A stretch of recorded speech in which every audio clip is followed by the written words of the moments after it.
বিদায় লিখেছেন বিপ্লব। এ ধরায় পদার্পণ করেছি যখন, একদিন হয়তোবা যেতে হবে তুল্যমূল্য করে বহন। মানুষ হয়ে মানুষের জন্য দিতে পারি না ঢেলে অকাতরে রক্ত, তাহলে কিসে আমরা মনে করি সৃষ্টির শ্রেষ্ঠ হয়ে হলাম মোরা ধন্য।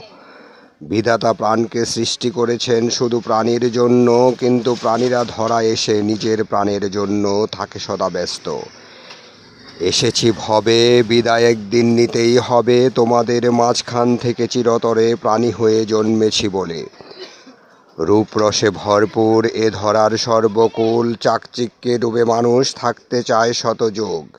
কিন্তু মানুষ কিংবা অমানুষ যাই হোক, কেউ কি থাকতে পেরেছে শতযুগ? মানুষ হয়েও যে বোধগম্য নয়, মৃত্যুর পরেও যে আছে এক স্থান পরম শান্তিময়। পরকালের জন্য এ ধরা এক সেকেন্ডও নয়। বিদায় যদি নিতে চাও, পরকালের শান্তি সুধা যদি পান করতে চাও, তাহলে ইহকাল থেকেই পাথেয় খুঁজে নাও।